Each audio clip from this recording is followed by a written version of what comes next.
Alrighty then, welcome back to the Net to Net podcast, college football edition. I'm your host Sam Kelsey, and we back for another episode of college football.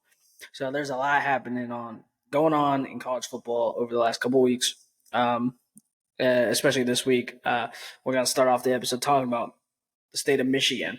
So Michigan gets some big news, which I think what I touched on last week's episode pretty much kind of summed it up with Michigan losing their head coach, Jim Harbaugh. I think, to be honest, everybody saw that coming because we knew that he wanted another shot at a Super Bowl, and he wanted another push in the NFL. I think, like a lot of people are going to say, "Oh, he's running away from what's going to happen with the investigation at Michigan." Either way, if he um, if he gets proven guilty of the investigation that the NCAA is doing, he will be suspended he would have to serve his suspension in the pros in the NFL, which we've seen players and coaches have to do when they've left college and came to the NFL and never served their suspension because they left.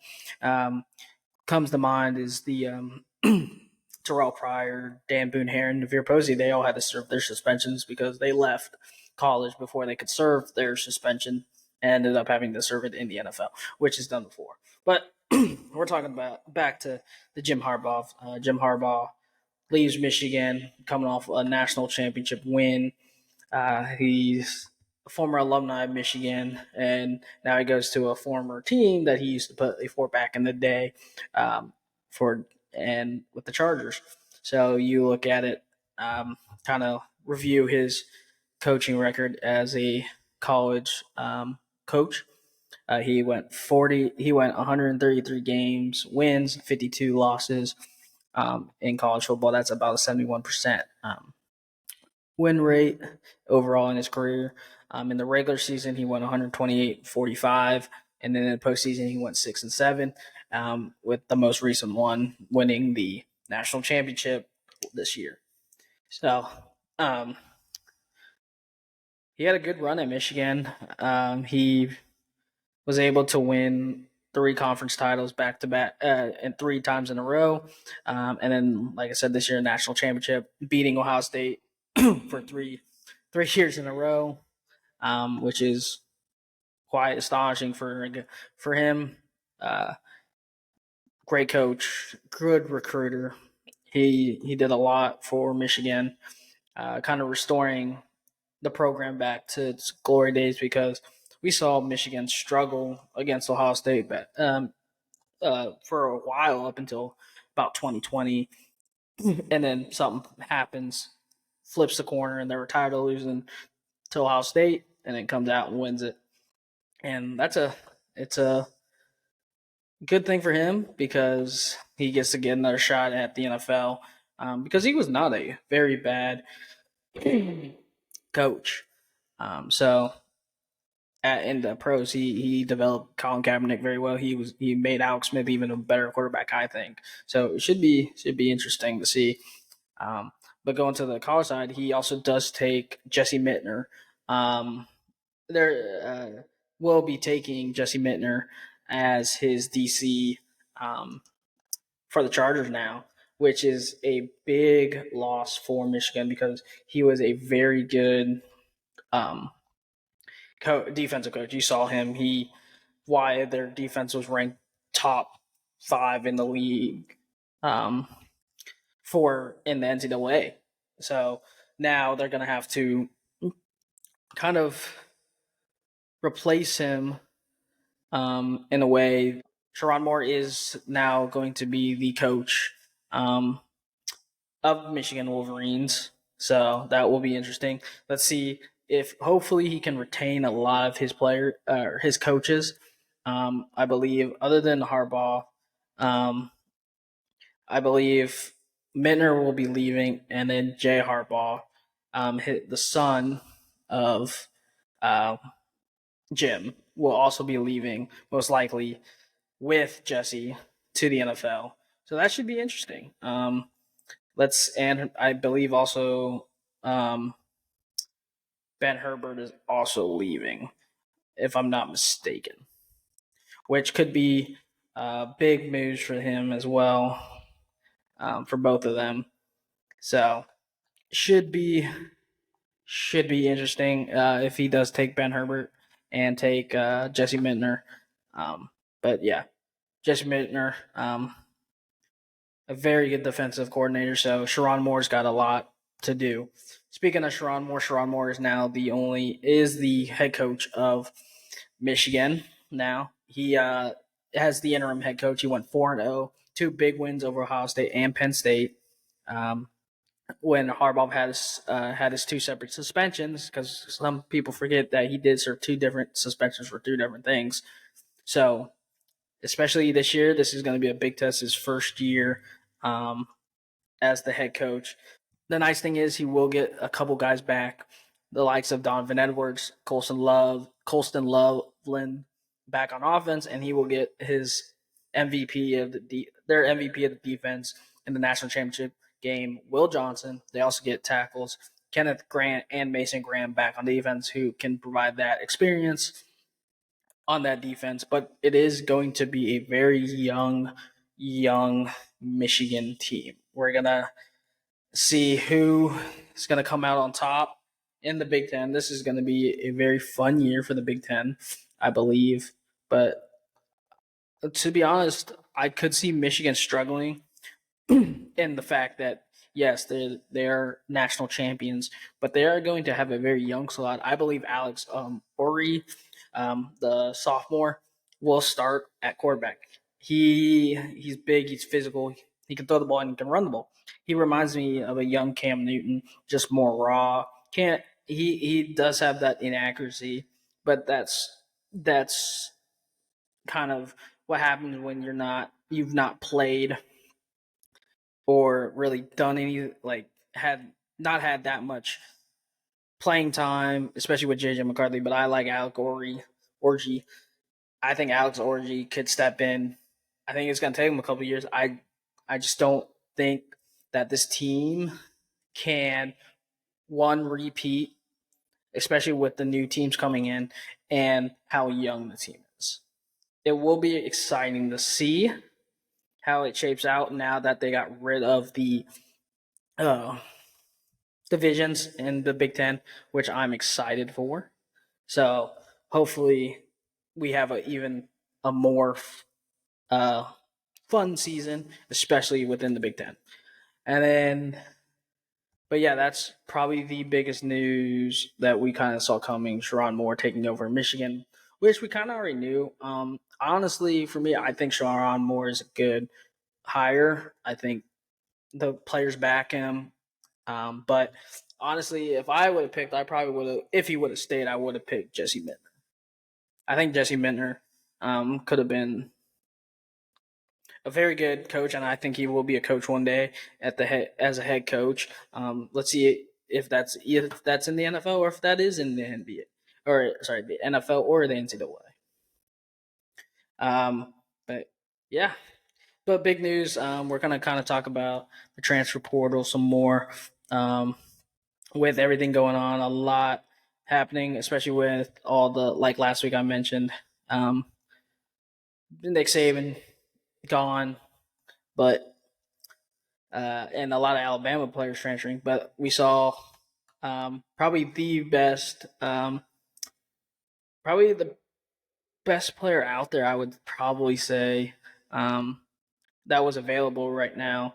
Jabbar Mohammed, the best available player, comes off the board, which is a great move for the University of Oregon. Jabbar Mohammed comes in and he was a shutdown corner. He was a big time player in that Huskies championship or Huskies run to the championship game. This year he ended up having 46 tackles, 41 solo tackles. He had 2 sacks, 5 assists, 1 forced fumble, 3 interceptions. His longest one was 42 yards, and he had 14 pass deflections. He is a shutdown corner. He plays on the boundaries, so he is guarding your number one receiver. He played very good against some of these guys that we saw this season. I think getting him strengthens. Yes, Oregon did lose a good cornerback in Kyrie Jackson. I think this is even a better shout to go get Jabbar Mohammed. He's shut down. It was between Oregon Ducks, Texas Longhorns, and Alabama. I was afraid that he was going to go to Alabama just because Kalen DeBoer was there, but ends up deciding not to go, and doesn't go home as well, back to Texas. So should be I'm very happy that he did pick Oregon because we needed that, and they should honestly. I think Oregon. I'm going to say right now. I think it's Oregon Ohio State in the Big Ten championship game, and in Indianapolis this year. I think those two teams are the best teams coming back. They've both reloaded. Some might say Oregon has the best team. Some might say Ohio State has the best team. Ohio State was able to retain a lot of these guys through NIL because it's not like they're coming back for free. They used a lot of NIL money on these guys to return them, like Mbuka and Jack Sawyer and JT Tuimalu, just to name a few of them. And going out and getting some of these guys like Will Howard, Judkins from Ole Miss, and Caleb Downs out of Alabama. So those two should be interesting. But now, kind of looking at the transfer portal, who is still out there, the next best guy up would have to be the cornerback from would probably, I would say, have to be the cornerback from Arizona, Tacario Davis, Arizona. A lot of there's a lot of rumors that he's linked to Washington, and the fact that his former coach Jeb Fisher is there now, but I wouldn't. I think I wouldn't be surprised if it's either Washington. I know he's linked to Alabama with Kalen DeBoer, Texas, Iowa, and Colorado. So I think he's the best available. He's a shutdown corner. He can play on the boundaries and he can play in the slot. But there is a possibility that he does end up staying at Arizona. We saw a couple guys, Noah Filati, stay at Arizona and play for their new coach. So it should be interesting. I think Arizona could be in the up and up this year. I could see them taking the next step. We saw a great season out of Arizona this year. They kind of surprised everybody. So, which hopefully they take that next step. But I think them joining the Big 12 does help, and that they stay in a good conference. And then, yeah, so kind of pivoting, we're going to kind of preview some of the big games that next year that everybody should be mark their calendars and what we can see. I think first one is for me, you got on September 7th, Michigan versus Texas. You got the defending national champions who, like we've kind of mentioned, is going through a huge significant transition. A lot of their offensive weapons and offensive players have left. Most of their defense, I believe they have lost 8 or 9 of their starters on the defensive side. So that should be interesting. And then you have Texas. Texas brings back Quinn Ewers, who will probably be the favorite for the Heisman going into preseason. And they do. I did like what they did in the offseason, going out and getting a Slade Bolden. They got Slade Bolden. They got 2 other really good receivers. Just off the top of my head, they did go out and get Matthew Golden, Cy Bolden, who I mentioned, Isaiah Bond, the former Bama transfer, and then going out and getting a Andrew Mbuka. So I could see them I could see that game being a good game. in that situation, I do favor Texas just because of the experience and the players that they have. So, yeah, September 7th, that should be a very good game. Then you have third week of the season on September 28th, Georgia versus Bama, and that's Kalen DeBoer's first big tough opponent, and really their first big kind of not pretty much not big. It is a big game, but test. Third week in the season, it might not matter going down into the end of the season. I wish this game was a little bit later in the season. Both of these teams have been in the SEC championship game against each other 5 of the 6 meetings that they played. Saban was very good in these ones. He was 5-1, but this is Kalen DeBoer's team now. Let's see what Kalen DeBoer can do. But Georgia, you got to take Georgia. Georgia's been, they bring back, yes, they lose a Brock Bowers, but they bring back Carson Beck, who pretty much looked good pretty much throughout the season. Like, he got better. You bring in Trevor Etienne, you bring in a Colby Young. Yes, you do lose Laddie McConkey. You lose Kendall Milton, your running back. You lose Dominic Lovett, and probably your biggest loss, Brock Bowers, on the offensive side. But you bring in guys that can help, like a Jaden Riddle. You bring in receiver London Humphreys, KJ Bolden on the defensive side to help with those losses of Carmi, Leister, and Javon Bullard. So I like Georgia in that one. And then on October 12th, you got my favorite matchup preview to the Big Ten championship game. Ohio State, Oregon. Ohio State with that new team, that loaded offense, that loaded defense, heads up to Eugene, Oregon to take on a good Ducks. And just like Dan Lanning says, the grass is always greener in Eugene. And it will be green on October 12th. I'm so ready. Yes, Ohio State has Caleb Bounds. Yes, they have Will Howard. They got Quishon Judkins. But Oregon goes out and gets Dylan Gabriel. And it is going to be so much fun to watch this game. And just to think about this, Ohio State has to play Iowa the week before, so that's going to be a very good defense. And then going into Eugene and playing a really good defense, bring about Jordan Burst. You get in Elijah Rushing in the recruiting portal. You had to go against Kobe Savage, who was a dog at Kansas State. You go up against Jabbar Mohammed, who was a shutdown receiver. He's going to be on probably in Buka. He's going to guard in Buka. I can't wait. And then, yes, you guys got Caleb Downs. You bring back a Jordan Hancock. You bring back Denzel Burke. But now those guys got to worry about Evan Stewart, Tez Johnson, Tysheem Hold'em, and Gary Bryant. Those are some speed. That's some speed on the receivers. And some height. And then you get a Noah Whittingham back. You have Jordan James still. You bring in a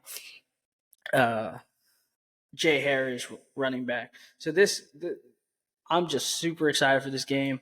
I think that this game could be something special. Could be this could be a preview of the Big Ten championship game, which I like. But I'm always taking Oregon at home at Aztune Stadium. That stadium gets loud and that stadium gets packed. So be ready for that game. And most likely, College Game Day will be in Eugene for that game. If not, I'm shocked. The next game, Georgia, Texas, the week later. Georgia will probably will enter as the number one team in the country next year. I don't think Michigan will do it. And I mentioned that before. Georgia could have a chance to win their third national title in 4 seasons. So it will be interesting. It could go either way. I think whoever has the ball with that 2 minutes left in the game, and I think Georgia will probably come out on top. Texas usually will find ways to blow it. See if their red zone gets better because they struggled in the red zone last year with Quinn Ewers and when they had Malik Murphy too. So both quarterbacks and teams struggled in the red zone when they had the weapons, like a Jonathan Brooks before he got injured, Adonis Mitchell, and Xavier Worthy. Another game to point out, you got the big game. Everybody knows Ohio State, Michigan. Sharon Moore will be the coach again against Ohio State. It'll be interesting. I think Alex Orgy will be the starter for the season against Ohio State. But this year, I think Ohio State wins this game. And there's no doubt in my mind that Ohio State doesn't win this game. They're more proven. They have the weapons. Bring in, yes, you lose a Marvin Harrison Jr., but you bring in Jeremiah Smith, the number one overall recruit, the best receiver in this recruiting cycle.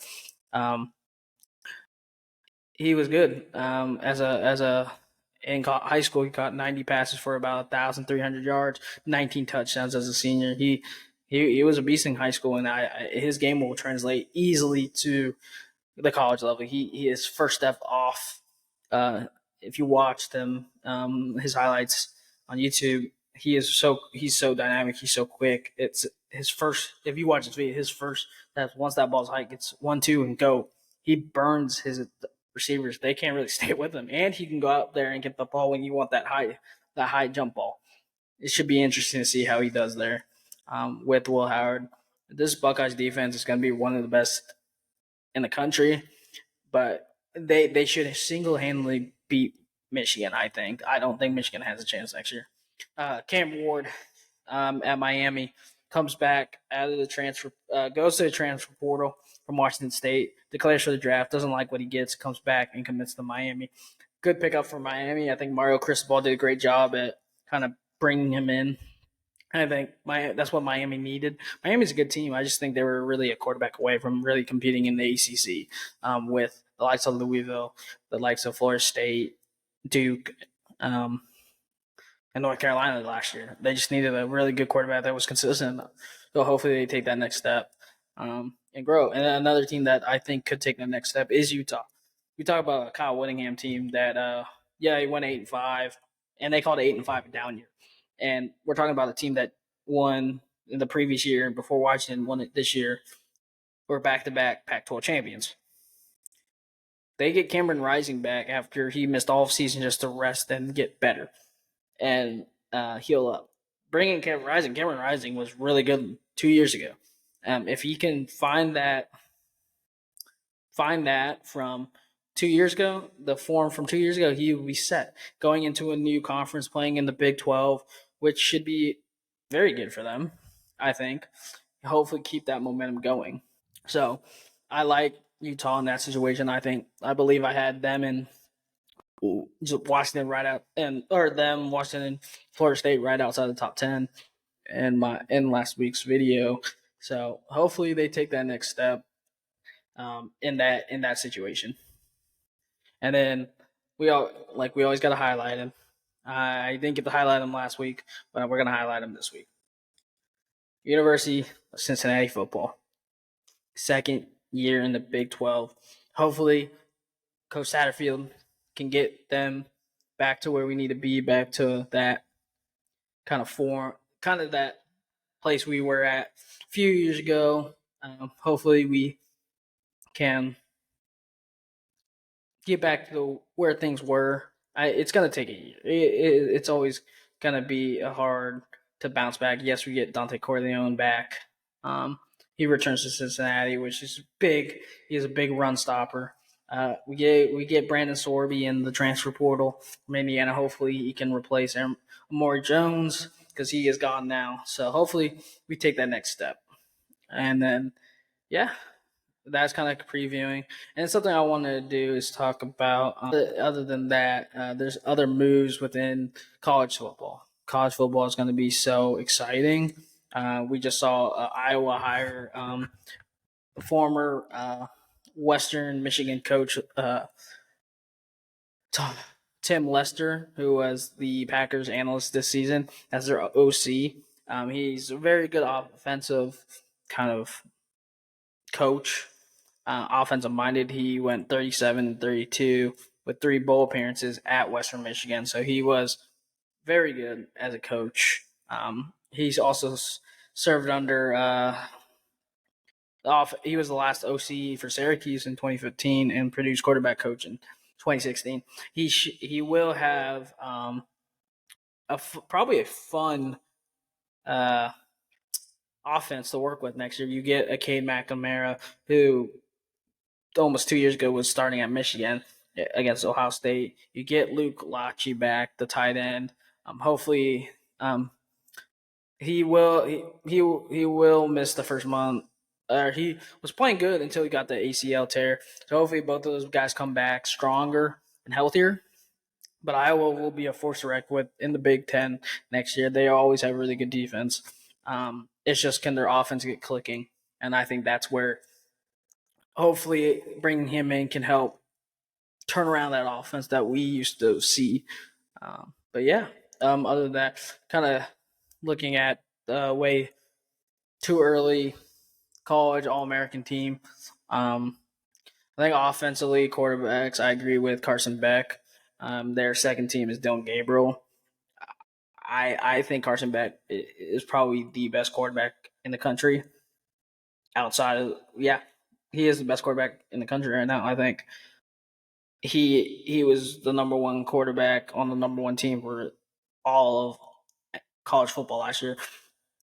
Yeah, Jaden Daniels was better, yes, and so was Michael Penix Jr. and Bo Nix. But I think if you put Carson Beck on those teams, he does even better. He might even do even better than both all of them, because you give him weapons like that, he can just throw all day. And I think he kind of fell into his own as the season went on throughout the whole season.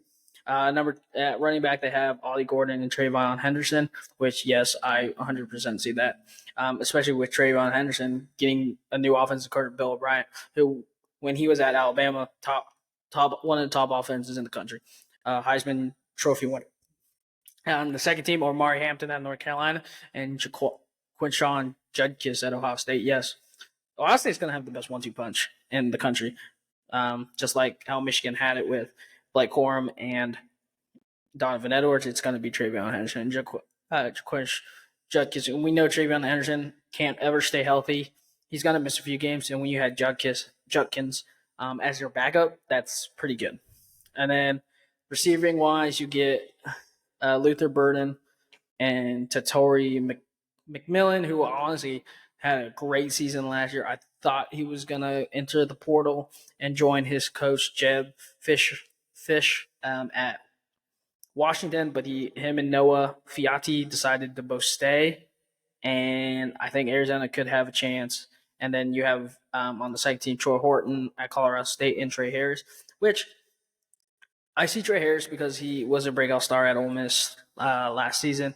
Troy Horton, I'm not 100% sure that he will be this on the second team. I can see like a Ted Johnson out of Oregon, and Buka out of Ohio State have a better chance. And then they have Colston Loveland on All American for the tight end.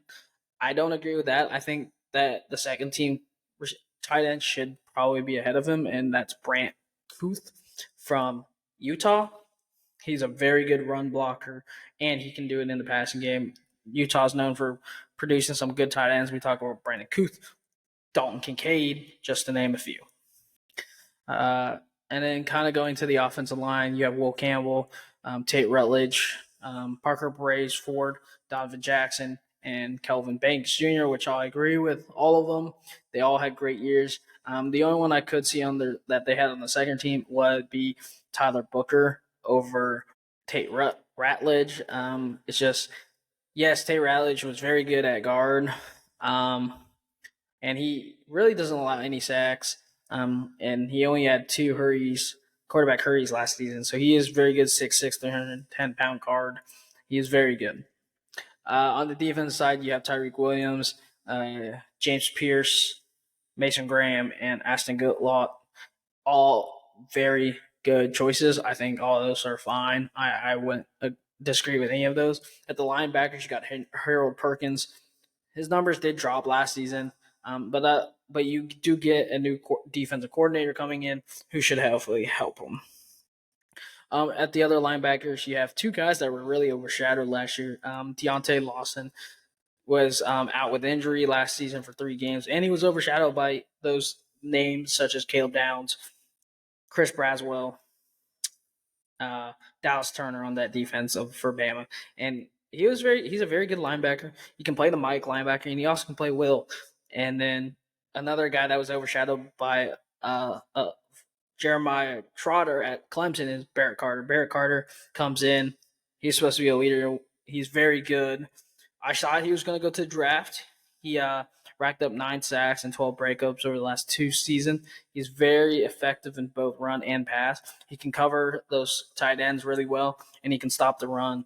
He will take that next step as that leader, especially with Jeremiah Trotter going to the NFL. And then you have Abdul Carter, who I think can take that next step. Another guy that was overshadowed by Idris Isaac and Chop Robinson on the Penn State side, which I could see. I think the cornerbacks and Will Johnson, Travis Hunter are 2 excellent choices. And then Denzel Burke on the second team, which I totally agree with. I don't think he's better than Will Johnson or Travis Hunter, because Travis Hunter does it both ways. He's honestly a generational talent, which Deion Sanders called him, and I totally agree because he can play on both sides of the ball, defense and offense. Safety, Caleb Downs takes that spot, and I think Malik Starks on Kirby Smarts, he's going to take that next step as a leader as well, just like Caleb Downs will step in right away and be a leader on that side of the ball. So I do agree with most of those games. And then kind of looking at games that will have playoff implications, I think for 12-team playoffs is obviously Georgia versus Texas, Georgia versus Bama, Ohio State, Oregon, Texas, Michigan, Ohio State, Michigan, Texas, Oklahoma, Ole Miss versus LSU, Michigan, Washington, Arizona, Utah, Boise State and Oregon, LSU, USC, and then Washington, Oregon at the end. I think those games will have the most implication on what happens within the college football playoffs and who makes it. Because this year it is 12 teams, so you lose one game early in the season, it shouldn't matter, it won't matter. And then you have the games that you play harder teams towards the end of the season, which will matter. So there will be so much going into it, and yes, there's a few teams that we're going to be looking at and saying, is this team a playoff team or not? Right now it is too early because we don't know. We're just basing it off of players that have returned, players that have the experience, and we really won't know until later on in the season. Especially the teams like Michigan. How are the teams like Michigan and Bama regroup when you lose a coach like Jim Harbaugh and a Nick Saban, and you lose a lot of those players that transfer, such as a Caleb Downs, Justin Sayin, a Jabbar Mohammed, all these guys, how they look in their new teams, where they came from. So it will be interesting to see. So I'm looking forward to watching it play out all season. I think some players made great decisions, and I'm happy, but they're all good on paper. But we need to see what they do in spring training. We need to see them at their inter squad scrimmages, and then once the season starts, we see how they do and see what players are made to be in those big moments and those big stages. So I can't wait. So that kind of wraps up our episode today of College Football Edition of Net to Net Podcast. We hope to have a soccer episode out here soon. So I'll see you guys soon. Peace.